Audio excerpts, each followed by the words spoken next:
RO लगाने वाले को आप एक बार अपने घर पर बुलाना। आया आपके घर पे कभी आरओ लगाने वाला?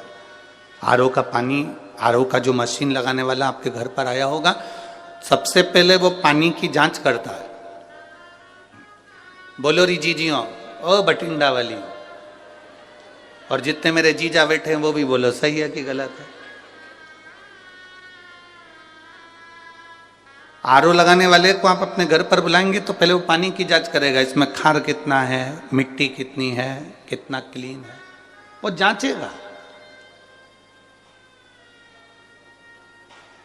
फिर कहेगा कि मशीन लगा तो दे रहे हैं परंतु इसका जो फिल्टर है वो हर 15 दिन में खराब हो जाएगा क्योंकि इसमें मिट्टी ज्यादा है और खार ज्यादा। तुम्हारा महीने का खर्चा तो जरूर होगा पर पानी क्लीन हो जाएगा। तुमने कहा साहब लगा दो, एक मशीन आरओ की लगाओ, हमारा ये पानी क्लीन होना चाहिए, पीने के लायक हो जाए।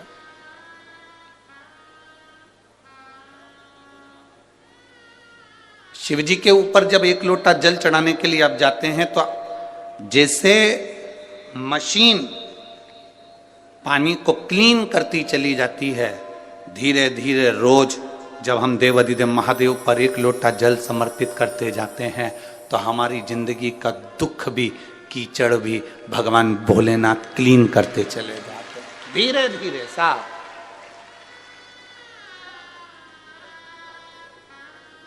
और मैंने तेरे ही भरोसे बाबा, तेरे ही भरोसे हवा बिच उड़ती जावांगी, बाबा डोर हटो छड़ी में कटी जावांगी, भोले मैं तेरी पतंग, शंभो मैं तेरी पतंग, हवा बिच उड़ती जावांगी, बाबा डोर हथो छड़ी में कटी जावांगी, भोले मैं तेरी पतंग, शंभो मैं तेरी पतंग। इस लाइन को सुनने के बाद एक बार भगवान ने एक भक्त से पूछा कि ये बता तुझे उड़ाऊं कि नहीं उड़ाऊं?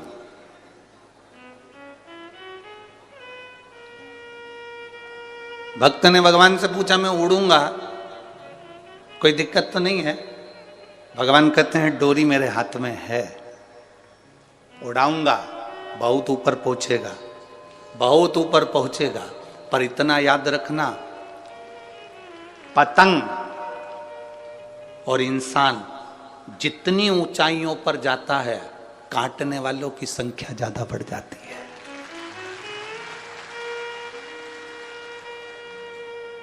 अगर तेरी तैयारी हो तो मैं तुझे उड़ा देता हूं। पतंग और इंसान जितनी ऊंचाइयों को छुएगा, जितना ऊपर जाएगा, जितनी तरक्की करेगा, जितना जितना ऊपर जाएगा, काटने वालों की चारों तरफ भीड़ लग जाएगी, मैं ही काटूंगा। कितना उड़ रहा है अभी देखता हूं इसको। और पतंग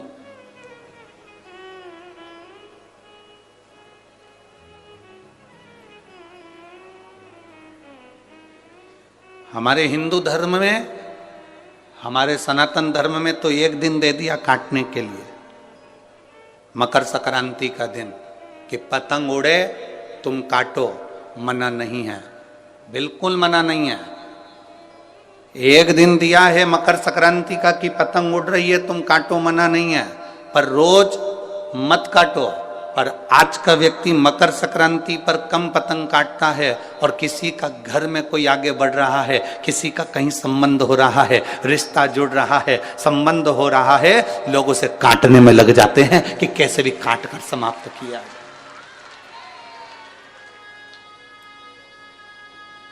साल में एक दिन काटोगे ना चल जाएगा, पर रोज रोज मत काटो। किसी का संबंध हो रहा है, किसी के बेटे की शादी हो रही, किसी बेटी का संबंध हो रहा है, कोई आगे बढ़ रहा है, कोई सीए कर रहा है, कोई एमबीए कर रहा है, कोई इंजीनियर बन रहा है, कोई डॉक्टर बन रहा है, कोई कलेक्टर बन रहा है, किसी का फाइल आगे बढ़ गई है, कोई आगे की ओर बढ़ता चले जा रहा है। हमें टेंशन नहीं लेना, अच्छा बाबा की कृपा हो खूब आगे बढ़े, एक पत्र आया है।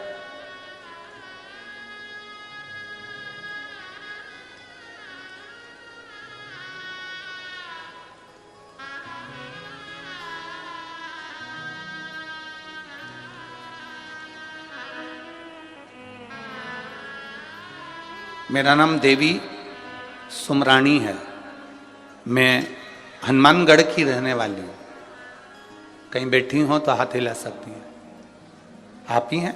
दोनों हाथ हिला दो एक बार। श्री शिवाय नमस्तुभ्यम। मेरा नाम देवी सुमरानी है। मैं हनुमानगढ़ की रहने वाली हूँ। 30 वर्ष से मैं माइग्रेन की तकलीफ को भोग रही थी। ऐसा कोई डॉक्टर नहीं जिसको मैंने जांच ना करा। थोड़े दिन दवाई लो फिर वैसा कि वैसा ही हो जाता था। आखिरी में मेरे परिवार वालों ने भी आस छोड़ दी थी और कह दिया था अब कब तक दिखाऊं।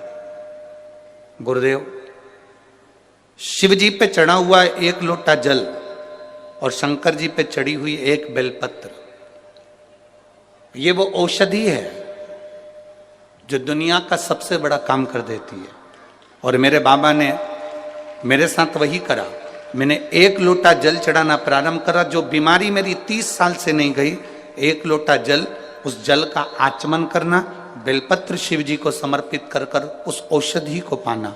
आज मैं बाबा की कृपा से 30 वर्ष के बाद माइग्रेन की बीमारी से ठीक हुई हूं। मैं बाबा को यहां प्रणाम करने के लिए आई। एक बार दोनों हाथ हिला दो। हर हर महादेव। शिव तत्व इसी को कहते हैं। बैठिए बहन। थोड़ा सा फाइल मोटी हो सकती है, थोड़ा सा दुख बड़ा हो सकता है, पर कटेगा जरूर। संकट मिटेगा जरूर। आप अगर बहुत विश्वास के साथ में, हम तो कहेंगे पंजाब वालों के भाग्य खुल गए जो 2024 की पहली कथा यहां मिली। भाग्य खुल गए। कई भटिंडा पंजाब की भी माताएं सोच रही होगी कथा में जाऊंगी, पर भीड़ बहुत है। भीड़ रहती है तो टॉकीज जाते हो कि नहीं जाते? थिएटर जाते हो? भीड़ होती है तो मॉल में भी जाते हो कि नहीं जाते हो? भीड़ होती है। कभी कभी शादी का सीजन होता है तो पार्लर में भी भीड़ होती है।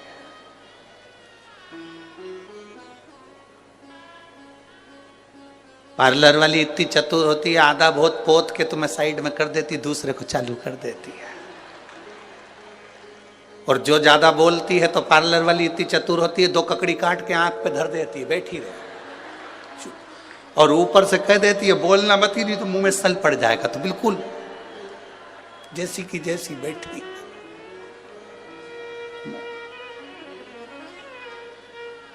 फिर बोली तो पार्लर वाली इतनी चतुर होती है कि होठों पे ना जाने वो पेंसिल से क्या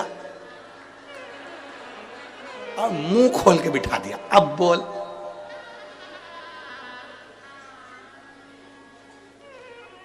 भीड़ कहां नहीं है।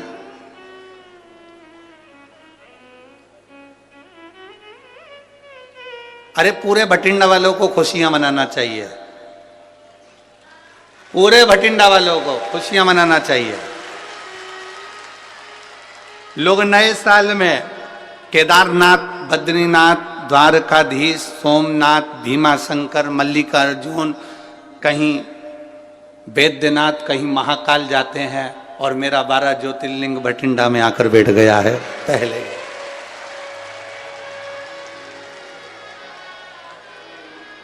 बोल बम का नारा है,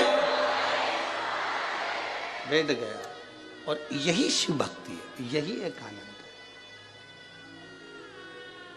थोड़ा समय लग सकता है। एक पत्र और आया, देखिए।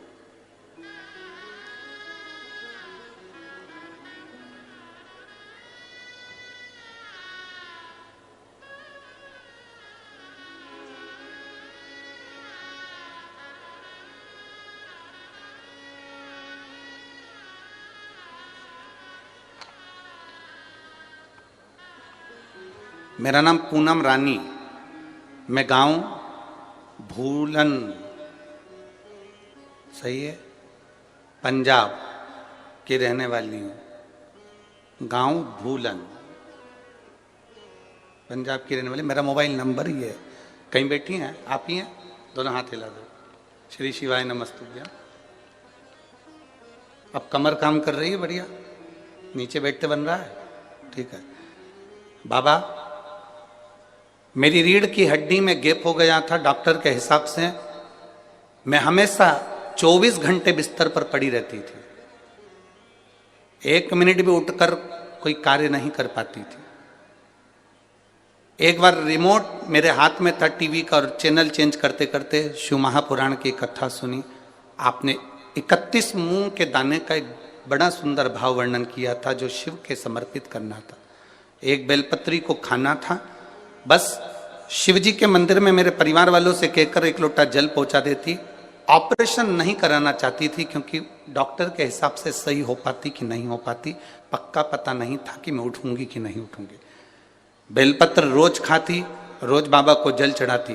आज मैं बाबा को धन्यवाद देने के लिए, प्रणाम करने के लिए आई हूं कि अब मैं नीचे भी बैठ सकती हूं और बैठकर कथा भी सुन सकती हूं और चल भी सकती हूं। यह शिव तत्व है। और घड़ी है समय, बैठिए बहन, हर हर महादेव, बैठिए। शिव तत्व की प्राप्ति का मूल बिंदु।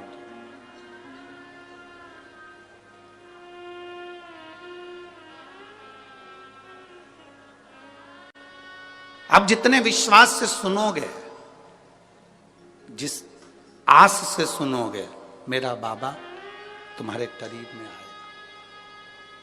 और खाली ना जाता कोई, जिसको आता है वो अच्छे आवाज में हमारे तक आवाज पहुंचे बड़े भाव से। खाली ना दर से तुम्हारे खाली ना जाता कोई, दर से तुम्हारे मैं भी खड़ी हूँ नन्ही बाहें पसारे। अपने हृदय से लगा लो, लगा लो, गिरा जा रहा हूँ, उठा लो, उठा लो। भोले अपने दर से अब तो ना टालो, गिरी जा रही हूँ, उठा लो, उठा लो। ये शिव की कथा है, ये शंकर का गुणगान है, ये शंकर की करुणा है, ये शंकर की उदारता है। दूसरे को अपना बनाना सरल है, पर अपनों को भी अपना बनाना कठिन है।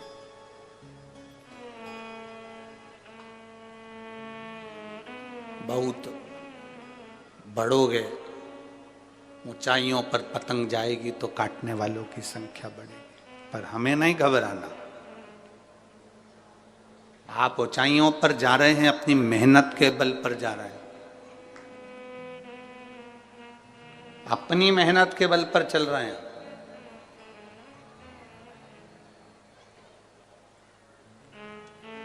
शिव महापुराण की कथा में ना तो कोई बेल दी जाती है, ना कोई भभूति दी जाती है, ना कोई नारियल दिया जाता है, ना तंत्र दिया जाता है, ना मंत्र, ना कोई विद्या।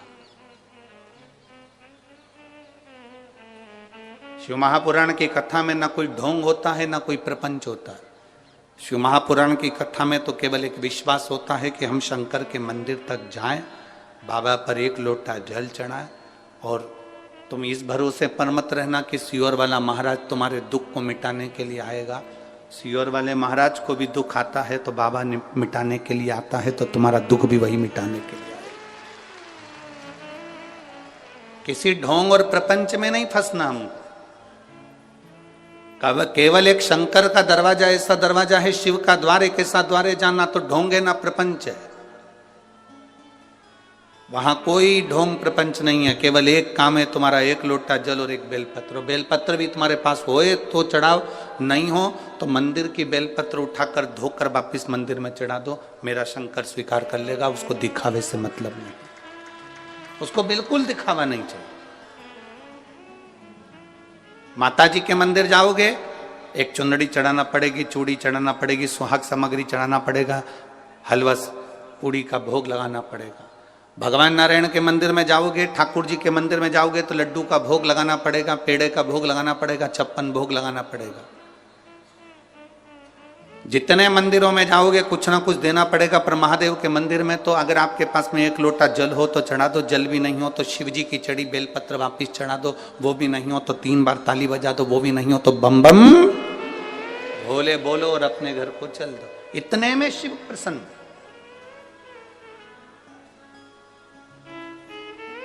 इतने में शंकर करुणा कर जाता।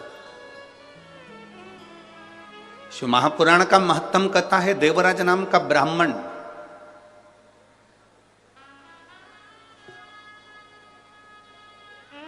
चोरी का धन है उसके पास में,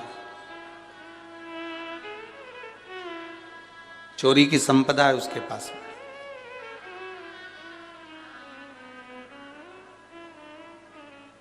किसी ने एक प्रश्न पंढरपुर की कथा में कह रहा था, गुरुजी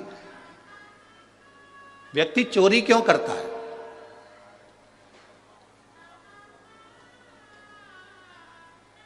कोई आपसे पूछे, कोई आपके सामने ये प्रश्न रख दे कि व्यक्ति चोरी क्यों करता है, तो आप क्या उत्तर दो? उसका एक उत्तर है, व्यक्ति चोरी क्यों करता है? शिव महापुराण में देवराज की कथा को सुनना और बिंदुक की कथा को सुनना। देवराज की पत्नी, उसके बच्चे, उसके लिए भोलेनाथ बहुत कुछ दे देते थे, 2 समय का भोजन देते थे, पेट भर देते थे। उसके लिए, उसके परिवार को चलाने के लिए बाबा कोई कमी नहीं लाते थे।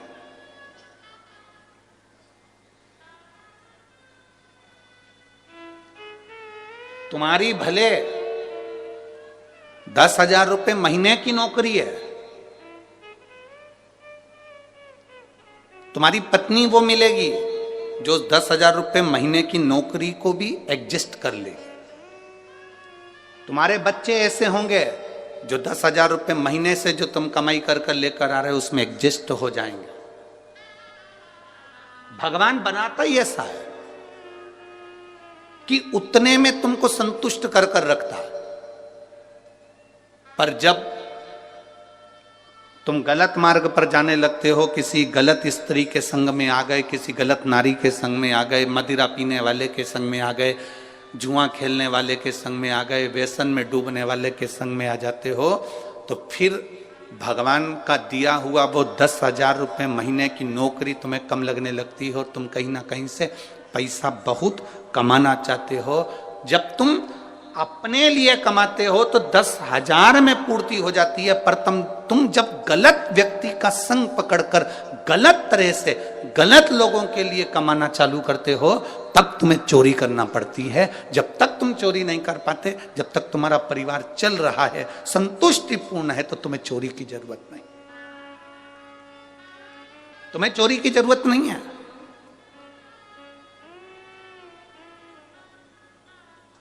देवराज बहुत अच्छा था, उसकी पत्नी अच्छी थी, उसके बच्चे अच्छे थे, पर देवराज एक वेश्या के संग में पड़ गया, एक गलत स्त्री का संग पड़ गया देवराज को। और वो गलत स्त्री का संग ऐसा पड़ गया कि उस स्त्री ने कह दिया कि मुझे जो रानी के गले में हार पड़ा हुआ है वो हाल मुझे चाहिए।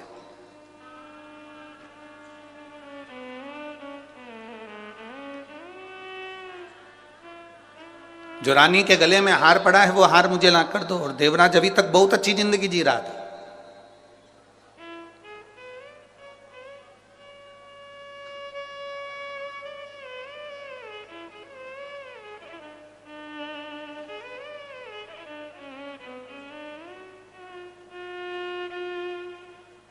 वैसे व्यक्ति कम मरता है, पर जब व्यक्ति फैशन में थोड़ा सा पड़ने लगता है तो जल्द ही मरता है। कहीं ना कहीं ऐसे चुंगल में फंस जाता है कि वो फिर निकल नहीं पाता है।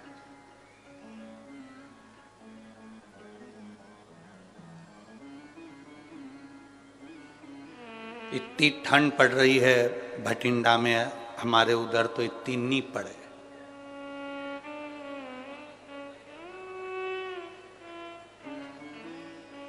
इतनी ठंड, सब कम्बल और शॉल और सब ओढ़ ओढ़ के बैठे हैं, और ओढ़ना भी चाहिए। अब इतनी ठंड में अगर भटिंडा में कोई शादी हो तो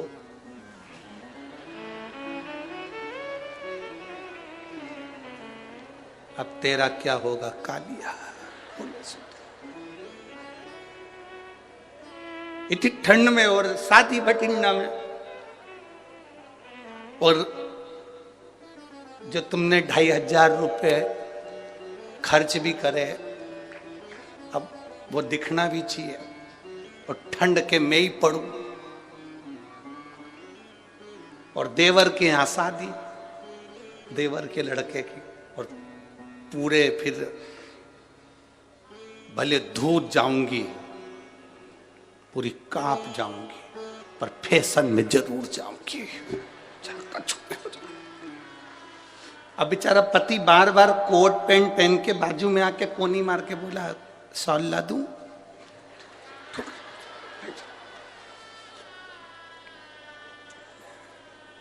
शॉल भी लेके चलिए, पर वो यूं नहीं है, यूं।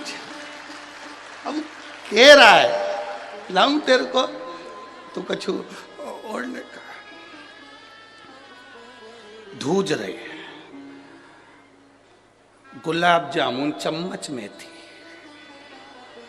कब बाजू वाले के प्लेट में पहुंच गई मालूम मेरे पट। अब बोले,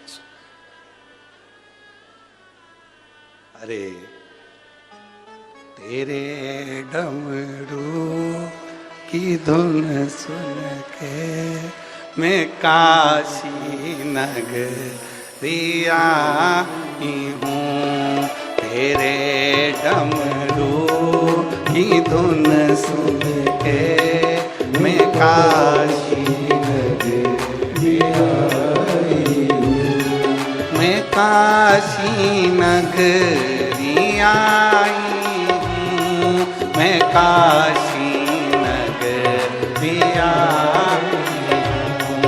मैं काशी नगरिया हूँ, मैं काशी नगरिया हूँ। मेरे भोले ओ बम भोले, मैं काशी नगरिया हूँ, मेरे भोले ओ बम भोले,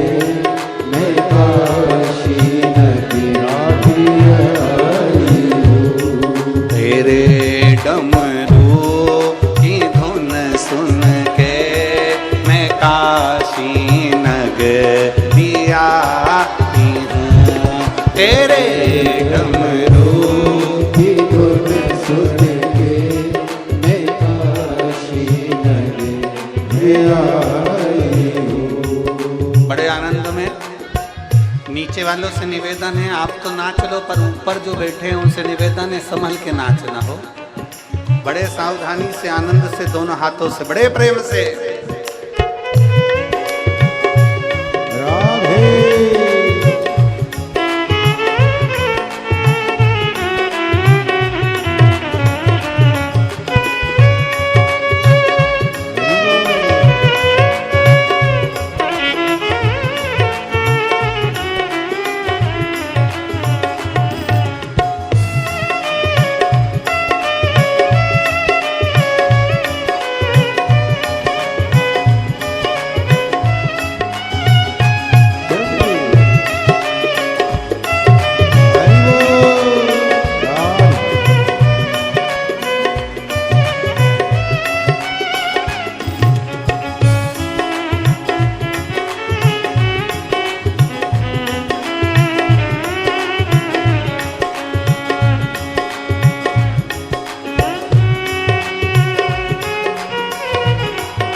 गंगा है।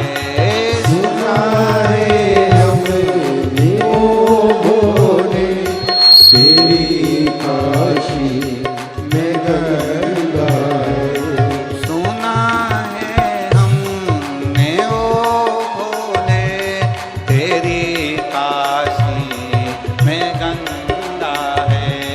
सुना है हमने ओ भोले, तेरी काशी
तेरी आई हूँ। मेरे भोले हो कम भोले मैं काशी नगरी आई हूँ। मेरे भोले ओ बम भोले मैं काशी नगरी आई हूँ। सुना है हमने ओ भोले तेरी काशी में गौरा है।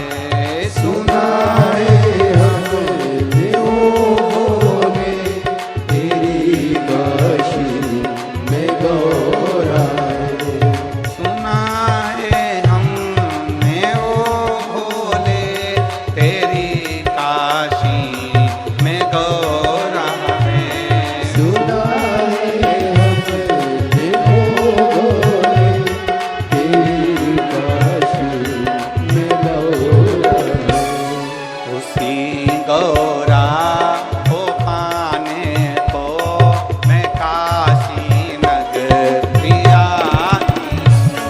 उसी गौरा को पाने को मैं काशी नगरी आई हूँ। उसी गौरा को पाने को मैं काशी नगरी आई हूँ।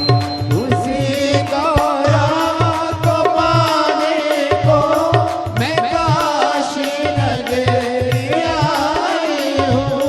मेरे भोले ओ बम भोले मैं काशी नगरी आई हूँ। मेरे भोले ओ बम भोले मैं काशी नगरी आई हूँ। मैं काशी नगरी आई हूँ। मैं काशी नगरी आई हूँ। मैं काशी नगरी आई हूँ। मैं काशी नगरी आई हूँ। आरे महादेव है। अपने स्थान पर बैठकर भगवान शिव जी से अपने मन की बात बड़े भावों के साथ जिस स्तुति को करने के लिए सारी दुनिया के लोग आस्था चैनल टीवी के सामने मोबाइल के सामने बैठकर इस स्तुति को बोलते हैं और अपने हृदय की बात कहते हैं, उस भाव को आप सब अपनी जगह पर बैठकर भले वो कार्यकर्ता हों चाहे कोई हो अपना स्थान ग्रहण कर कर भावों से बाबा को प्रार्थना करें, क्योंकि बठिंडा पंजाब में बार बार ये शिव पुराण की कथा नहीं मिलने वाली। वो तो कहीं भोलेनाथ जी ने मेहता जी को पकड़ लिया और ये कथा करवा दी। ये बाबा की कृपा और उनकी करुणा है। जहां जगह मिले वहां बैठकर भाव से बाबा को प्रार्थना करना। जिसको आता है वो साथ में बोलना और दिल से बाबा से कहिए, श्री शिवाय नमस्तुभ्यं। श्री शिवाय नमस्तुभ्यं। श्री शिवाय नमस्तुभ्यं। श्री शिवाय नमस्तुभ्यं। श्री शिवाय नमस्तुभ्यं। भोला सब दुख काटो मारा, हो भोला सब दुख काटो मारा। शिव शंकर जपूं तेरी माला, भोले बाबा जपूं तेरी माला। भोला सब दुख काटो मारा, ओ भोला सब दुख काटो मारा। वेश है मंगलकारी, वेश है मंगलकारी। शमशान वासी हमारा, शमशान वासी हमारा, ओ भोला सब दुख काटो हमारा, ओ भोला सब दुख काटो हमारा। भगवान शिव की कथा कर रही है। देवराज अपनी पत्नी और बच्चों के लिए कमाता, वो उस तक तो कोई तकलीफ नहीं थी। खूब आ रहा था, बाबा खूब दे रहा था, पर एक वेश्या का संग मिल गया देवराज को, और उस वेश्या ने कह दिया कि जो रानी के गले में हार पड़ा है वो हार मुझे चाहिए।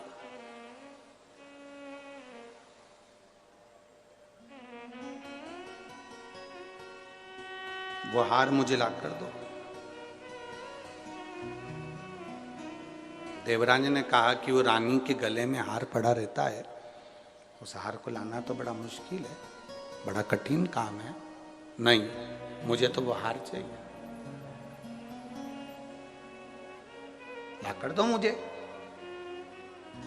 देवराज, रानी का नियम था रात्रि के समय पर गले का हार निकालकर सोती थी। हमने पहले भी कथा में कहा, आज फिर कह रहे हैं,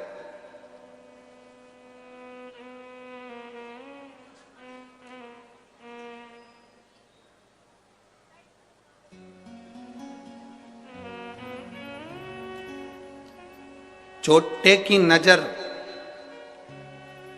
तुम्हारे गले पर होती है, चेन पर होती है, मंगलसूत्र पर होती है। लुच्चे की नजर तुम्हारी सुंदरता पर होती है, और महादेव की नजर तुम्हारी भक्ति पर होती है। हमने शिव महापुराण की कथा में पंढरपुर में भी कहा था कि भटिंडा पंजाब की जब कथा हो तो आप लोगों से निवेदन है कि गले में कोई सोने का सामान, कोई सोने का मंगलसूत्र, कोई सोने का कीमती सामान, कीमती मोबाइल, कीमती चीजें लेकर मत जाओ, क्योंकि मेरा भोलेनाथ तो खुद डायमंड है, अपने को वो लेकर वापस जाना है। अपने आभूषण सोने के लेकर नहीं आना, बहुत कीमती चीजें लेकर कथा के मंडल में नहीं जाना। भगवान की भक्ति करने जा रहे हो, दिखावे के लिए नहीं जाना हमको। हमें तो भगवान की विरल भक्ति पाना है। जहाँ जगह मिल जाएगी वहाँ बैठ जाएंगे, हमें जहाँ जगह प्राप्त हो जाएगी वहाँ बैठ जाएंगे। मालूम पड़े दरवाजे पर खड़े चिल्ला रहे हो, आवाज़ लगा रहे हो, तुम हमें जानते नहीं है, तुम हमें पहचानते नहीं हो, हम तो इनके रिश्तेदार हैं, हम उनके नातेदार हैं, तो दरवाजे वाले भी कह देंगे देखो यहाँ तो शंकर जी के सारे रिश्तेदार आए हैं, या रिश्ता एक ही चलता है भोलेनाथ का।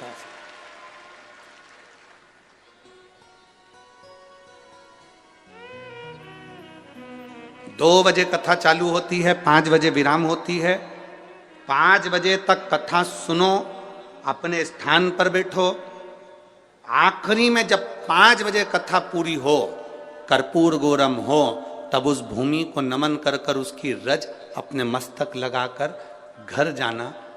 7 दिन की कथा तो भटिंडा में हो जाएगी, पर यह विश्वास है कि इतने जो पत्र आप लोग भेज रहे हो, 3 महीने के अंदर तुम्हारा भी एक पत्र इस व्यासपीठ पर जरूर आएगा, ये पक्का।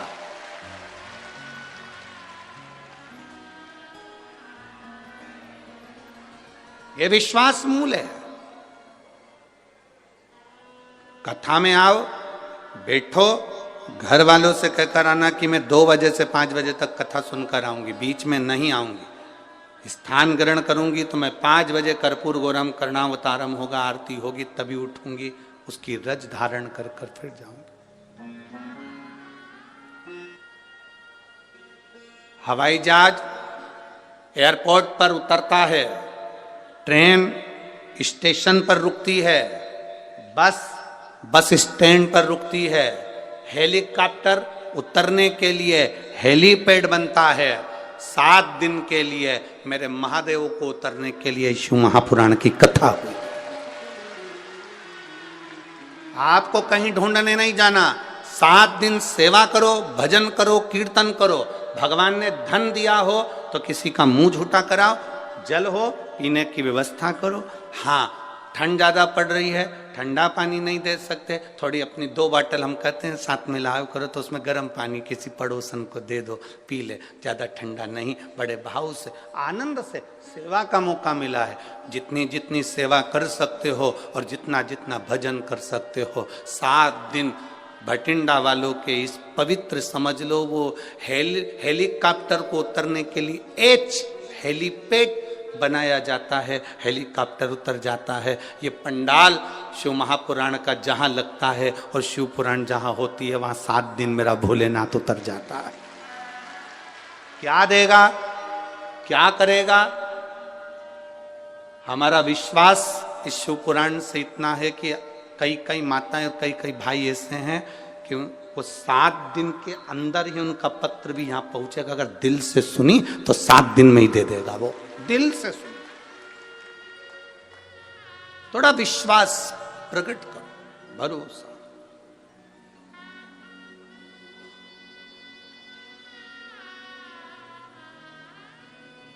आप जितना विश्वास करेंगे उतनी शिव से प्राप्ति होगी।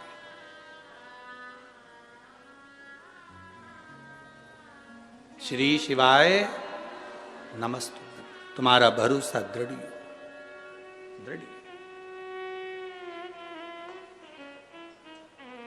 देवराज चोरी का धन लिया है, रानी के गले का हार चुरा कर भाग लिया।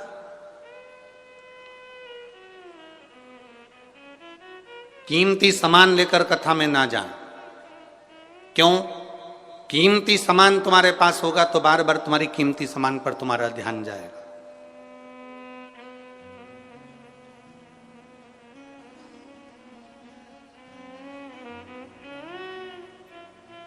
कीमती सामान की ओर तुम्हारा ध्यान ना जाए, इसलिए अपने घर छोड़कर आओ। यहां एक कीमती है, शिव महापुराण की कथा।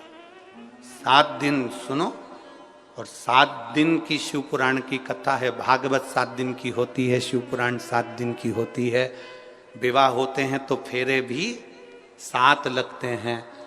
गोवर्धन पर्वत भी 7 कोस का है।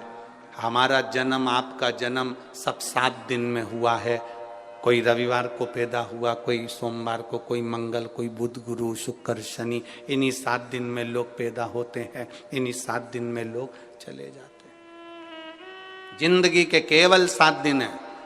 रविवार को जन्म हुआ, सोमवार को बड़े हुए, मंगलवार को ब्याह हुआ, बुधवार को बच्चे हुए, गुरुवार को बीमार पड़े, शुक्रवार को हॉस्पिटल गए, शनिवार को सीताराम हो गए। 7 दिन पूरे कंप्लीट हो गए। एक्स्ट्रा दिन मिला ही नहीं, किसी को नहीं मिलता। 7 वार हैं, रविवार, सोमवार, मंगल, बुध, गुरु, शुक्र, शनि, और एक बार और है, वो है हमारा परिवार। इसमें जितने रहकर भगवान का भजन कर सकते हो उतनी जिंदगी सार्थक हो सकती। छोड़कर नहीं। कोई महाराज भटिंडा में आकर कह दे तुम अपना घर छोड़ दो, बिल्कुल मत छोड़ना। मना कर देना, सियोर वाला महाराज मना करा, नहीं छोड़ूंगा। कोई तुमसे कह दे कि दिन भर भूखे रहो, बिल्कुल मत रहो। 4 टाइम खूब डपट के खाओ।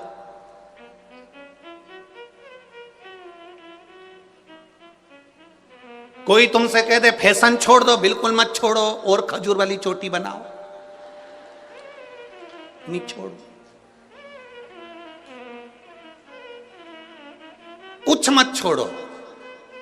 हम जैसे अच्छे वस्त्र पहनना नहीं छोड़ते, भोजन नहीं छोड़ते, समय पर मैसेज देखना नहीं छोड़ते, मोबाइल चलाना नहीं छोड़ते, उसी तरह मैं शंकर की भक्ति भी नहीं छोड़ूंगी। पक्का है, बस उसमें दृढ़ी रहो, अटल रहो। हाँ, थोड़ा शब्दों के कारणवश परिवार में मतभेद हो जाता है, वो चलता है। एक पत्नी का जन्मदिन था और पत्नी का जन्मदिन, और पति इतना खुश था कि आज मेरी पत्नी का जन्मदिन है और मैं उसके लिए केक लेकर जाऊंगा, और उसने तुरंत केक वाले को ऑर्डर दिया कि तू केक बना। केक वाले ने पूछ लिया तुम्हारी पत्नी का नाम क्या है, तो उसने कहा मेरी पत्नी का नाम तपस्या है, और केक वाले ने केक बनाया, केक पत्नी के सामने ले गया, जो खोला और खोलते से ही लड़ाई चालू हो गई, क्योंकि केक पर तपस्या नहीं समस्या लिखा था। लड़ाई चालू। पति की कोई गलती है? अरे बोलो तो। उसने तो, उस केक वाले ने पूछा पत्नी का नाम क्या, उसने कहा तपस्या हो। अब केक वाले ने लिख दिया समस्या, और पत्नी के सामने केक पहुंच गया, बहुत बड़ी समस्या खड़ी हो गई। बहुत बड़ी हो जाता है संबंधों में, कहीं ना कहीं थोड़ा ना थोड़ा कुछ बातें हो सकती हैं, पर हमें तपस्या की समस्या नहीं करना है। भक्ति करो, भजन करो,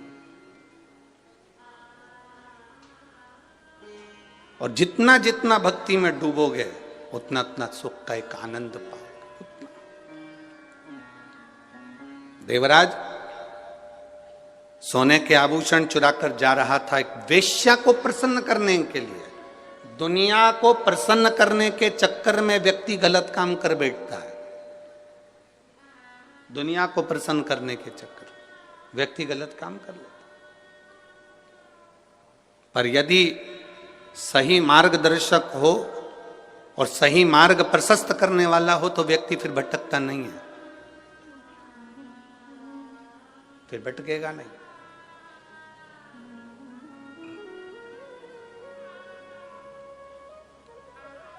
अगर सही मार्गदर्शक है तो। एक माता ने पत्र लिखा है कि मेरे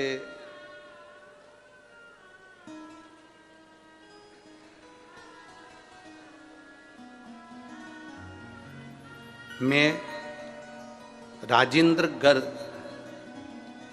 पत्नी रमेश कुमार गर्ग, बासी पावर हाउस रोड भटिंडा की रहने वाली। ठीक है, कहीं बैठी हैं क्या? अच्छा, श्री शिवाय नमस्तुभ्यम। मैं राजेंद्र गर्ग, पत्नी रमेश कुमार गर्ग, हम यहाँ के पावर हाउस रोड भटिंडा के रहने वाले हैं। मेरा मोबाइल नंबर ये है। गुरुजी, मेरे पेट में दर्द रहने लगा। हम लोग डॉक्टर के पास जांच करवाने के लिए गए, तो जांच के बाद डॉक्टर ने हमें बच्चेदानी में 3 बड़ी बड़ी गठानों का बताया।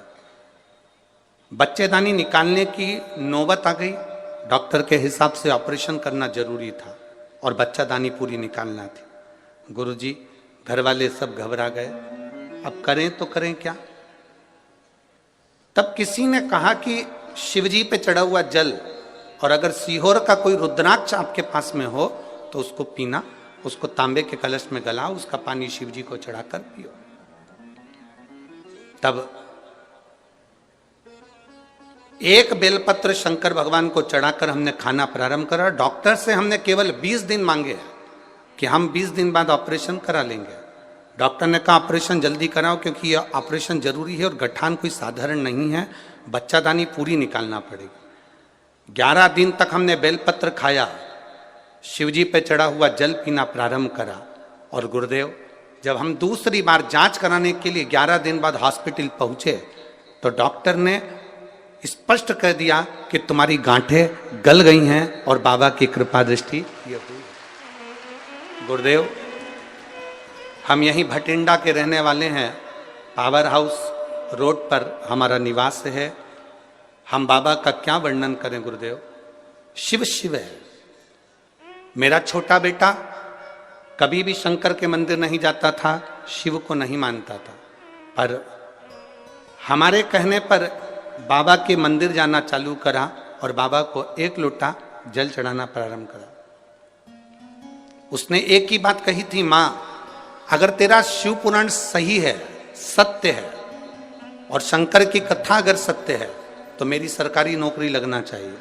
और बाबा की ऐसी कृपा हुई गुरुदेव कि मेरी पेट की गठान बच्चा दानी की भी अच्छी हो गई, और मेरे बाबा ने मेरे बेटे को सरकारी नौकरी भी दी। मैं बाबा को यहाँ धन्यवाद देता हूँ। एक बार दोनों हाथ उठाकर हर हर महादेव। मैं राजेंद्र गर्ग, पति रमेश कुमार गर्ग, बासी power house road, Bhind Bathinda की रहने वाली हूँ। मेरा मोबाइल नंबर ये भटिंडा। शिव तत्व बेटी है, शिव भक्ति ओघड़ी की भक्ति हो सकता है। सारी समस्या का हल एक लोटा जल। आप शिव को जो जल समर्पित कर रहे हो, आप शंकर भगवान को जो एक लोटा जल दे रहे हो, आप भगवान शंकर का जो गुणगान कर रहे हो, आप शिव भक्ति को जो धारण कर रहे हो, सहज नहीं हो सकता, वो सरल नहीं है। हम तो यहां तक कहते हैं, और आप प्रैक्टिकल जरूर करना। सीहोर वाले महाराज पर इतनी जल्दी भरोसा मत करना रे पंजाब वालों, सुन लो अच्छे से, प्रैक्टिकल करना। घुटना में दर्द है, कमर में दर्द है, पीठ में दर्द है, कहीं पर भी दर्द है, जब कथा का विराम हो रहा हो, कर्पूर गोरम हो रही हो, आरती हो जाए, तब जहां बैठे हो, भले वो दरी बिछी हो, आसन बिछा हो, जमीन हो, वहां की थोड़ी सी रज, क्योंकि जहां शिव पुराण होती है वहां का कंकर भी शंकर हो जाता है, उसकी रज हमारे शरीर पर जरूर लगे। 7 दिन तक श्रवण करो, भक्ति करो, भजन करो, धारण करो।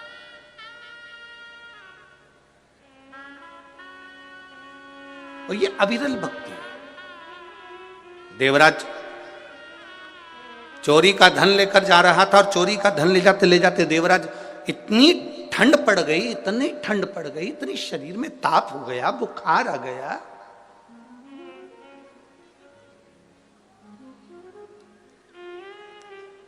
जब बुखार आता है, ताप बढ़ती है, शरीर में ताप बढ़ती है, तो भोजन छूट जाता है। बुखार बढ़ता है, भोजन छूट जाता है। फीवर आया, भोजन छूट जाता है। शरीर में ताप बढ़ा तो भोजन छूट गया, और घर में जब पाप बढ़ा तो भगवान का भजन छूट गया, भजन छूट गया।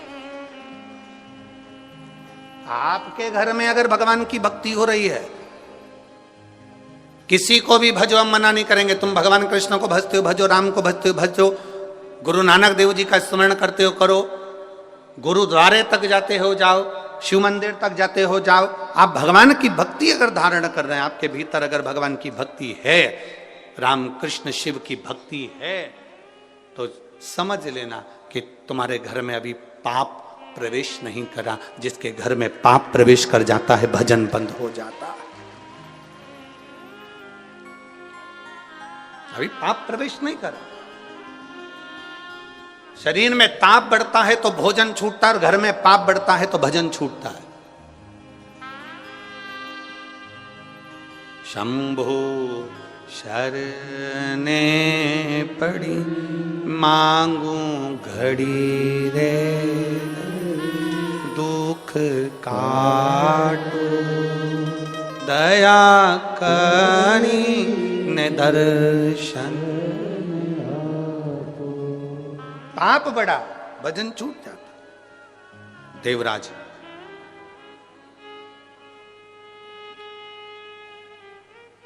चोरी का धन लेकर शिव जी के मंदिर में, शरीर में ठंड पड़ रही है, ठंड लग रही है, कहां जाए, शिव मंदिर में चले गए, छुप के बैठ गया दीवार से टिक कर। चोरी का धन बाजू में है।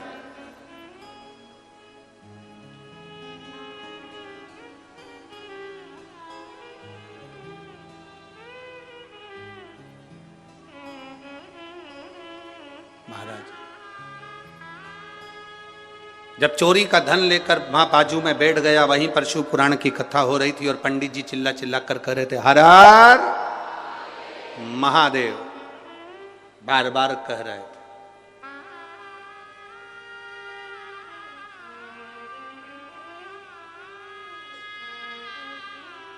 बारंबार पंडित जी चिल्ला कर कह रहे थे, हर हर महादेव।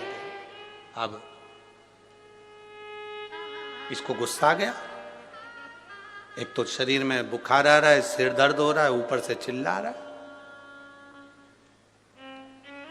अपने गांव में, नगर में, शहर में जब अच्छा काम हो ना, बन सके, दोनों हाथ आगे बढ़ाना, और अगर कोई आगे बढ़ रहा है तो उसका सहयोग करना कि हमारे नगर में इतना अच्छा कार्य हो रहा है और करो, हम तुम्हारे साथ में है, अच्छा कार्य।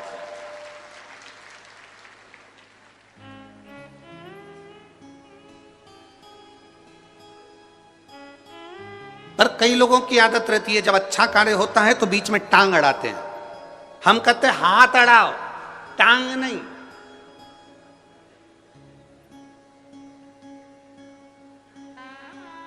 राइट हैंड, लेफ्ट हैंड, इन दोनों में सबसे बेकार हैंड कौन सा होता है? जो कभी पूजन पाठ में काम नहीं करता। बोलो बोलो, जम के बोलो।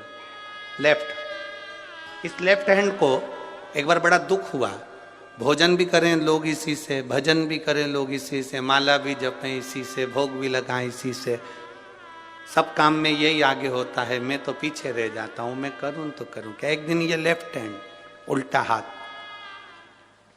एक संत के पास गया और उससे कहा, बाबा मेरा ये हाथ किसी काम का नहीं, फिर भगवान ने मुझे पैदा ही क्यों करा, एक ही हाथ दे देता, उसी से सब काम हो जाता, यज्ञ अनुष्ठान दान पुण्य श्रृंगार पूजन सब उसी से, मैं क्या करूं, मेरी जिंदगी में दुख ही दुख लिखा है, मैं किसी काम का नहीं। इतने में संत ने कहा, एक काम कर, जब वो सीधा हाथ राइट हैंड कोई अच्छा काम करे तो तू उसको टच कर लिया कर, टच कर लेगा तो तू भी पूजाता चले जाएगा। तू उसको टच कर ले, अगर तूने उसको टच कर लिया, जब से हमारे यहाँ नियम में हम आरती करते हैं तो हाथ टच कर लेते हैं, ये उल्टा हाथ उससे चिपक जाता है, दान करते हैं तो ये उल्टा हाथ उससे चिपक जाता है। उसी तरह कोई अच्छा काम कर रहा हो तो अपना फर्ज है अपने हाथ को उससे टच कर लो, भले अपना 1 रुपया खर्च नहीं हो, भले अपन कुछ नहीं कर सकते, पर टच में रहेंगे तो भी नैया पार हो जाएगी, ये निश्चित है। थोड़ा टच कर लो, थोड़ा सा उसी को देख के टच मोबाइल हुआ, उसी को देख के टच। अष्टमी तिथि, राधाष्टमी भी है, दुर्वाष्टमी भी है। दुर्वाष्टमी जिस दिन भगवान ने, गणेश जी ने एक राक्षस का संहार करा था और कश्यप ऋषि ने उनको दुर्वा दी थी, वो अष्टमी है। पहली बार दुर्वा चढ़ी थी गणेश जी को, उसका व्याख्यान आएगा भी। और भगवान कहते हैं, गणेश ये दुर्वा बुधवार के दिन, अष्टमी तिथि के दिन, जो अष्टमी बुधवार इस बार पड़ रहा है, उस दिन समर्पित करिए। अनलासुर को गणेश जी निगल गए, उधर में जलने लगा, उधर जल रहा है, तपन हो रही है। भगवान गणेश दौड़ कर आए भगवान शिव के पास। शंकर भगवान ने कश्यप ऋषि को देखा, कश्यप ऋषि गए और दुर्वा तोड़ कर लिया, दुर्वा लाकर गणेश जी को दी। गणेश जी ने दुर्वा चबाना चालू करी, अंदर जो अनलासुर था, भगवान शंकर की प्रसादी पाकर अनलासुर तृप्त हो गया, भगवान के पेट की जलन समाप्त हो गई। गणेश जी महाराज ने कश्यप ऋषि से कहा, सुनो कश्यप बाबा, आपने मुझे दुर्वा समर्पित करी है, ये दुर्वा जो मुझे देगा वो वैभव प्राप्त करेगा, जो दुर्वा मुझे समर्पित करेगा उसके जीवन में रोग दूर हटेगा। शंकर भगवान कहते हैं, गणेश ये दुर्वा बुधवार के दिन, अष्टमी तिथि के दिन, जो अष्टमी बुधवार इस बार पड़ रहा है, उस दिन समर्पित करिए। इस दुर्वा का अलग अलग महत्व है। कुएं के पास की सफेद दुर्वा, यदि 41 दुर्वा प्रत्येक बुधवार को गांठ लगाकर गणेश जी को समर्पित कर कर वापिस उठाकर उस दुर्वा को खाली पेट, आपके घर में भी गणेश जी होंगे, उनको समर्पित करो, खाली पेट इस दुर्वा को केवल चबा चबा कर खा लो और आधे घंटे बाद पानी को पी लो। बुधवार की बुधवार 5 बुधवार करना, गणेश जी को चढ़ाना, सफेद दुर्वा को गणेश जी को समर्पित कर कर चबा चबा कर खाना। उदर की प्रॉब्लम, जो भी मसा आदि की प्रॉब्लम होती है, उदर से जुड़ी हुई होती है, जिस चीज से जुड़ी होगी, पेट की जितनी प्रॉब्लम होगी आपको, जितनी भी प्रॉब्लम होगी वो सारी 5 बुधवार करना, छठे बुधवार को जरूरत ही नहीं पड़ेगी, इतनी भी प्रॉब्लम हो पेट से। शिव महापुराण की कथा कहती है, पंचमी तिथि के दिन, चतुर्थी के दिन 7 गांठ वाली दुर्वा 21 ले लो और चतुर्थी के दिन गणेश जी को समर्पित कर दो। पंचमी तिथि को उस दुर्वा को उठाकर दूध में डाल दो और उस दुर्वा को दूध में डालकर उस दूध में उस दुर्वा को मल लो, और जिसके सफेद चमड़ी पड़ गई हो, चर्म रोग हो गया हो, उस दूध को उस दुर्वा के साथ, दूध नहीं भी हो तो पंचमी के दिन दुर्वा का लेपन शरीर पर कर लें। आधे घंटे तक करने पर पंचमी को प्रदोष काल में स्नान कर लें। महाराज आपको चर्म रोग में आराम लग जाएगा, सफेद चमड़ी अपने असली रंग में आना प्रारंभ हो जाएगी। गणेश पुराण दुर्वा का 21 दुर्वा के 108 बंडल बना लो। अगर एग्जाम में बैठ रहे हो, सरकारी परीक्षा में बैठ रहे हो, पास नहीं हो रहे, नौकरी नहीं लग रही, बहुत जगह इंटरव्यू दे दिया, 21 दुर्वा के 108 बंडल बनाओ, उसकी माला बनाओ और देवी के मंदिर में, माता जगदम्बा के मंदिर में, अर्थात जहां शंकर पार्वती पूर्ण परिवार विराजमान हो, ऐसे देवी के मंदिर में गणेश जी के गले में वो माला अर्पण करिया है, अपना नाम बोलकर और जिस एग्जाम में बैठ रहे हैं उसका भाव वर्णन कर महाराज, और वहीं से एक पुष्प लेकर अपने कमरे में जहां पढ़ते हो कांच की प्लेट में उस फूल को रख दीजिए और दूसरे दिन एग्जाम के लिए चले जाइए, आपको उसका फल अवश्य मिलेगा। दुर्वा सुख का अनुभव करा देगा। तो यहां शास्त्र कह रहा है, दुनिया कुछ भी कहे, बुधवार के दिन अगर अष्टमी पड़ जाए तो ऐसी कोई बीमारी नहीं जिसका इलाज ना हो पाए।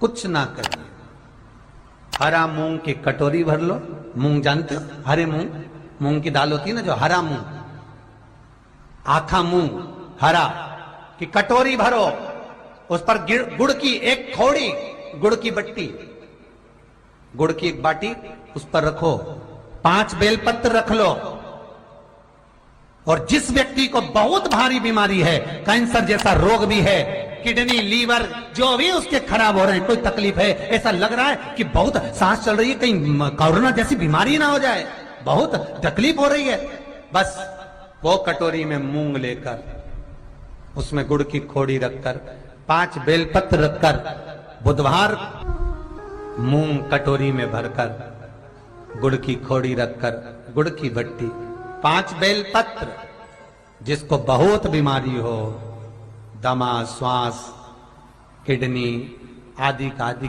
बहुत बीमारी हो, 21 बार शरीर पर से उतार कर महाराज सीधे हाथ में रखकर नाम गोत्र खुद का बोलकर और भगवान से गणेश जी से विनती कर कर अष्टमी तिथि के दिन, बुधवार के दिन जो भी आ रही है, बहुत समय के बाद पड़ रही है, उस दिन उस कटोरी नहीं लेना, पुरानी कटोरी नहीं लेना, कोई कटोरी घर में नहीं हो, नई कटोरी, और उसको गणेश जी के मंदिर में पहुंचा दीजिए। गणेश जी के मंदिर में पहुंचाएं, गणेश जी के मंदिर में पंडित जी भी बैठे रहें, हाथ में मत देना उस कटोरी को, भले दरवाजे पर चौखट पर गणेश जी के राइट हैंड की ओर, आपका उल्टा हाथ होगा, गणेश जी का सीधा हाथ होगा, तो गणेश जी का जो राइट हैंड हो, दर्शन करते समय सीधा हाथ इधर आएगा, उस हाथ के वहीं पर अर्थात जमीन पे ही रख देना, पर रखना भूमि पर ही। महाराज कैसी भी बीमारी होगी, अगर चलने में भी तकलीफ हो रही होगी तो अष्टमी को कर कर देखना, 11 या 12 तक आपको अंतर मालूम पड़ जाएगा। ये अष्टमी कोई साधारण नहीं आ रही, बुधवार को भगवान के पूर्ण सुख देने वाले। निवेदन करना चाहूंगा, बुधवार के दिन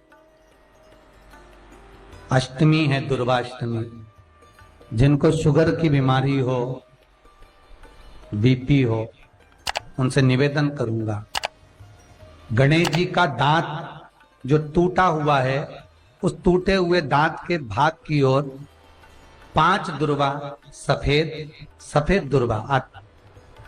पानी का जो जलाशय होता है, कुआं होता है, बावड़ी होती है, तालाब होता है, नदी होती है, वहां लगती है सफेद दुर्वा। 5 सफेद दुर्वा टूटे हुए दांत की ओर समर्पित कर दें। बुधवार के दिन, अष्टमी तिथि दुर्वाष्टमी के दिन, दोपहर में ठीक 12 बजे वही दुर्वा 5 मिनट बाद उठा लें और उस दुर्वा को एक एक दिन में सुबह खाली पेट एक एक दुर्वा को खा लें। महाराज आपका शुगर और बीपी लेवल में मिलेगा।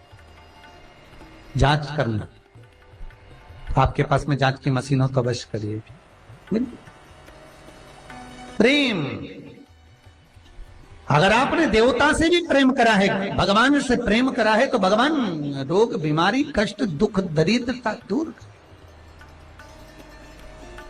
शिव महापुराण के कुमार खंड में श्री वेदव्यास जी लिखते हैं, वेदव्यास जी वर्णन करते हैं कि जिसके घर में भगवान गणेश की नृत्य की मूर्ति लगी रहती है, उस घर में जितने भी परिवार के लोग रहते हैं वो कहीं ना कहीं 24 घंटे काम में लगे रहते हैं, पर उनको शांति रत्ती भर की नहीं मिलती है। यहां तक का व्याख्यान शिव महापुराण करती है महाराज।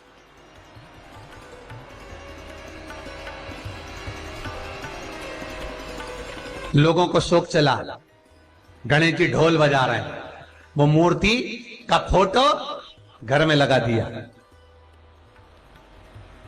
घर में मूर्ति का फोटो लगा दिया कि गणेश जी ढोल बजा रहे हैं, गणेश जी नाच रहे हैं, वो मूर्ति का फोटो तुरंत घर में लगा दिया। वेदव्यास जी ने कुमार खंड के अंदर वर्णन करा, यदि देवता की अपमानजनक मूर्ति या स्मरण पूजन का भाव अगर कहीं लगाया भी जाता है तो उस घर में शांति रत्ती भर की नहीं रहती है महाराज। यहां तक शिव महापुराण कहती है कि भगवान शंकर का शिवलिंग आप घर के अंदर रख सकते हो, भगवान शंकर का शिवलिंग घर में रखकर पूजन कर सकते हो, भगवान शंकर के शिवलिंग का आप स्मरण कर सकते हो, भगवान शंकर के शिवलिंग की आप पूजन कर सकते हो। पर शंकर, जब शिवपुराण खुद कह रही है कि शंकर का जो भौतिक स्वरूप है, शंकर का जो शारीरिक स्वरूप है, जैसे आप शिव महापुराण के पीछे जो बैनर देख रहे हो, इस बैनर में शंकर जी का जो स्वरूप दिखाया जा रहा है, ऐसी मूर्ति तप करने वाली, ऐसी मूर्ति आशीर्वाद देने वाली, ऐसी मूर्ति जो भगवान शंकर का मूल स्वरूप दर्शाती हो, ऐसी मूर्ति घर के अंदर नहीं रखी जाती। स्वयं शिव महापुराण करे, फिर वो मूर्ति छोटी हो चाहे बड़ी हो, फिर वो मूर्ति कितनी भी बड़ी आकृति की हो, शिव महापुराण की कथा कहती है। हाँ, शिवलिंग जो भगवान शंकर का एक मूल बिंदु है, भगवान शंकर का एक मूल बिंदु विराजमान है, भगवान शंकर का एक मूल बिंदु का निर्माणित है वो शिवलिंग। आप छोटे से छोटा, बड़े से बड़ा कैसा भी रख सकते हो। और बहुत ध्यान देना, आपको कथा शिवलिंग शिव महापुराण गंगवार परिवार लखनऊ द्वारा जो सुनाई थी, उसमें कहा था कि घर में अगर नर्मदेश्वर शिवलिंग विराजमान है तो तुम्हारी मर्जी पड़े तो तुम जल चढ़ाओ, तुम्हारी मर्जी पड़े तो स्नान कराओ, तुम्हारी मर्जी पड़े जो करो, नहीं भी चढ़ाओगे तो भी शंकर श्राप नहीं देते, तो भी शंकर कुछ नहीं कहते। महाराज, मूर्ति का भाव बहुत ध्यान देना महाराज। उस गणेश के स्वरूप को सोमवार का व्रत करो, चाहे मंगलवार का व्रत करो, चाहे बुधवार का व्रत करो, चाहे गुरुवार का व्रत करो, चाहे शुक्रवार का व्रत करो, चाहे शनिवार का व्रत करो, चाहे रविवार का व्रत करो, चाहे तीज का व्रत करो, चाहे चतुर्थी का व्रत करो, चाहे पंचमी का व्रत करो, चाहे छठ का व्रत करो, चाहे सप्तमी का व्रत करो, चाहे अष्टमी का व्रत करो, चाहे एकादशी, चाहे द्वादशी, चाहे प्रदोष, चाहे तुम्हारा मन पड़े जिसका व्रत करो। शिव महापुराण की कथा कहती है, व्रत किसी का भी करो पर फल तो शंकर जी ही देते हैं।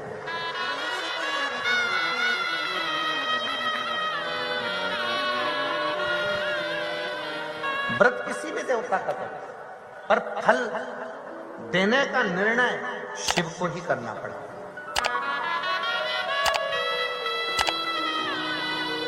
कैसे? तुम्हारे घर में फ्रिज रखा है, पड़ोसी को लेकर जाना है, तुमसे बिना पूछे उठा के ले जाएगा क्या? जम के बोलो जरा। नहीं, तुम्हारे घर में मिक्सर रखा हुआ है, पड़ोसी को, तुम्हारी मौसी के लड़के को ले जाना है, तुमसे बिना पूछे ले जाएगा क्या? नहीं। ये पृथ्वी किसकी? देवाधिदेव महादेव। अगर किसी भी देवता का तुम व्रत करोगे, उपास करोगे, तो पहले देवता वर देंगे। शंकर जी से पूछेंगे कि कमलाबाई ने मंगलवार का व्रत करा है, भैरू सिंह ने शनिवार का व्रत करा है, इसका फल देना है। शंकर भगवान कहेंगे ये मुझे भी एक लोटा जल, और बड़े प्रेम से सत्यभाई जीवन जीता है, इसको केवल एक व्रत का फल नहीं, व्रत भले एक करे पर फल 4 व्रत का दे इसको। व्रत 4 व्रत का उसको फल दे।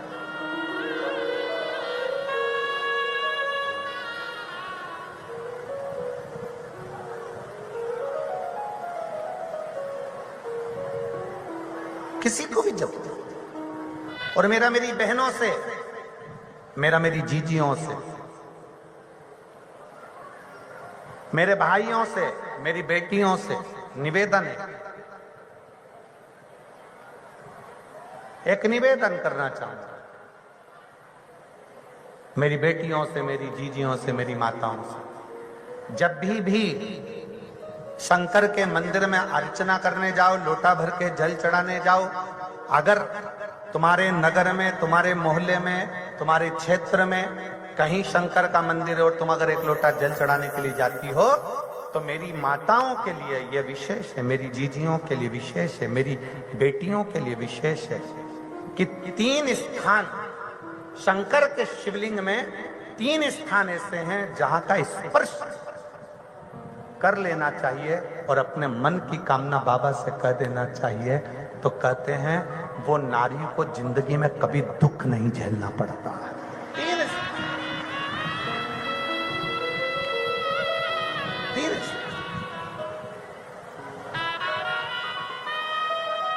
और बड़े शुद्ध भाव से, बड़े श्रेष्ठ भाव से समझिएगा जरा। ये शिवलिंग है, यह जलाधारी है, ये उसका जल जाने वाला। इधर कार्तिकेय, गणेश कार्तिकेय का स्थान, बीच में अशोक सुंदरी का स्थान, ये माता पार्वती जी का हस्त कमल, ये भगवान शंकर का शिवलिंग। शिवलिंग के ऊपर जो एक एक बूंद पानी टपकता है कलश में से, वो शंकर जी की 5 लड़कियां, जया, विषहरा, शामली बारी, दौतली, देव। 3 स्थान मेरी जीजियों के लिए, मेरी बेटियों के लिए, मेरी माताओं के लिए। पहला, भगवान शंकर का जल जहां से गिरता है उस स्थान पर अपने हस्त कमल को लगाना। दूसरा, जो माता का कटी भाग, माता का हाथ, जो माता का सुंदर हस्त कमल है, उस हस्त कमल पर स्पर्श करना। और तीसरा, जहां से जल बहता है उसके ठीक विपरीत भाग में, उसके ठीक विपरीत भाग में जो माता पार्वती जी का हस्त कमल है, जहां जल बहता है उसके ठीक विपरीत भाग में उस स्थान का स्पर्श करना। अगर ये 3 स्थान ऐसे हैं, आप माता के, आप शिव जी के मंदिर में जा रहे हैं, भगवान शंकर के मंदिर में जाकर जल चढ़ा रहे हैं, शिव की अर्चना कर रहे हैं, तो 3 स्थान पर मात्र स्पर्श मात्र कर लेने पर, अपनी कामना कह देने पर स्त्री को कभी जिंदगी में दुख नहीं झेलना पड़ता। और कितना भी, फिर एक प्रैक्टिकल, फिर एक प्रयास करो।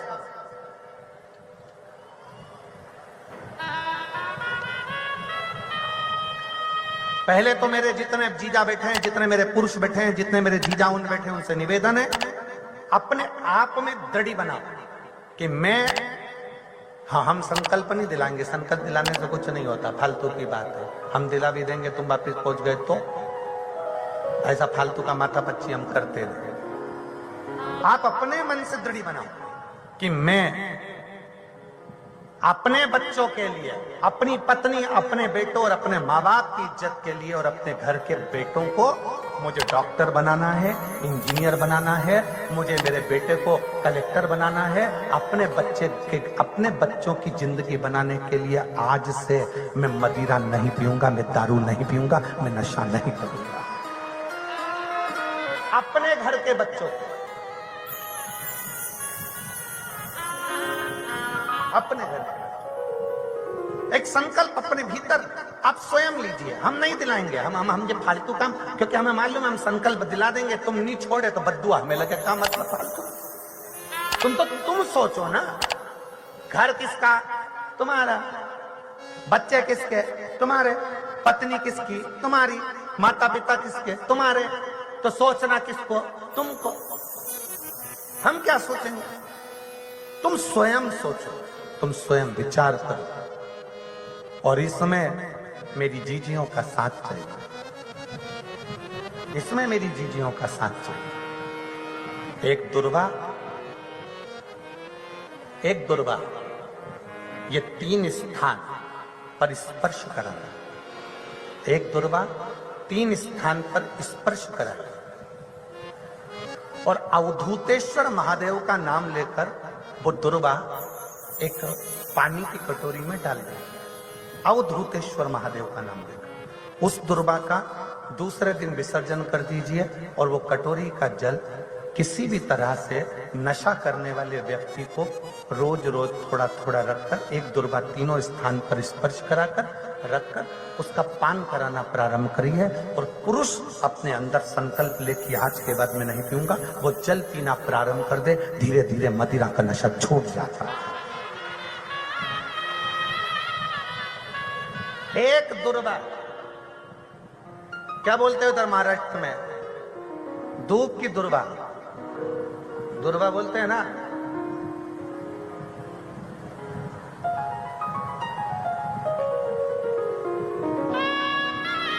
तो हम चांगला बोले ना, हम ठीक बोले ना, तो दुर्वा, एक दुर्वा 3 स्थान, फिर समझेंगे जहां से जल बहता है वहां आप बैठे हो वहां, और इसी जल भाग के ठीक पीछे का स्थान जो देवी का स्थान, ये पूर्ण स्थान मेरी माता का है, पूर्ण स्थान। और बीच में जो स्थान है वह सुख सुंदरी का, इधर षडान कार्तिक गणेश जी का स्थान निश्चित है, इधर गणेश उधर कार्तिक। एक दुर्वा, और उसमें सबसे मेन मेरे जीजाओं का संकल्प अपने भीतर से कि मैं मदिरा का त्याग, किसी दूसरे के लिए नहीं। आप मदिरा छोड़ो, किसी दूसरे के लिए नहीं, अपने खुद के लिए। मेरे बेटे को मुझे आगे बढ़ाना, मुझे मेरे बेटे को प्रबल बनाना। ऐसा कौन सा काम है जो जिंदगी में तुम नहीं कर सकते? नशा तुमने पकड़ा है तो छोड़ भी तुम ही सकते हो, दुनिया में कोई नहीं छोड़ सकता। कौन? हम तो बाबा के भरोसे। और एक नंदीश्वर महापुराण से एक बात सीख कर जाइएगा। अगर आपको लग रहा है कि दुख समाप्ति नहीं हो रहा है, एक बीमारी से उठे दूसरी बीमारी में लग गए, फिर कोई दुख आ गया, फिर कोई दुख आ गया, फिर कोई तकलीफ आ गई, फिर कोई तकलीफ आ गई, बार बार आपको लग रहा है कि दुख पीछा ही नहीं छोड़ रहा, तो नंदीश्वर शिव महापुराण की कथा आपको कह रही है, प्रदोष के दिन, प्रदोष काल में 2 जगह दिए लगाना प्रारंभ कर दो। पहला, बेलपत्री के वृक्ष के नीचे पहला दिया प्रदोष काल में, प्रदोष के दिन बेलपत्री के वृक्ष के नीचे, और दूसरा दिया अपने दरवाजे की चौखट के बाहर, मतलब अपन बाहर खड़े होंगे, अंदर की ओर दिया नहीं, बाहर की ओर। एक दिया बेलपत्र के नीचे देवाधिदेव महादेव से प्रार्थना कर कर, हे शिव शंकर, हे गौरी शंकर, हे शिव, आज प्रदोष का दिन, प्रदोष काल में आप भ्रमण के लिए निकलोगे नंदीश्वर के साथ में, ऐसी कृपा करना, आपके लिए मैंने द्वार सजाया है भोलेनाथ, आपकी दृष्टि मेरी चौखट पर भी कर देना, मेरी जिंदगी सवर जाए। इसलिए 2 दीप स्मरण करो। हाँ, अच्छा इशारा करा है, उसे समझ गए हो। जिस दिए को आप लगाओगे प्रदोष के दिन, प्रदोष काल में, एक दिया बेलपत्री के वृक्ष के नीचे लगाया है, और दूसरा दिया जब आप घर में प्रवेश करोगे तो राइट हैंड पर ही लगाएं। कौन से हैंड पर लगाएं? राइट हैंड पर। बहुत बहुत साधुवाद आपको दीदी, धन्यवाद। धन्यवाद दो, उन्होंने इशारा करके बताया कि दिया किस ओर लगाएं। कम से कम अपने को अंदाजा तो लग जावे ना दिया किस ओर लगना चाहिए।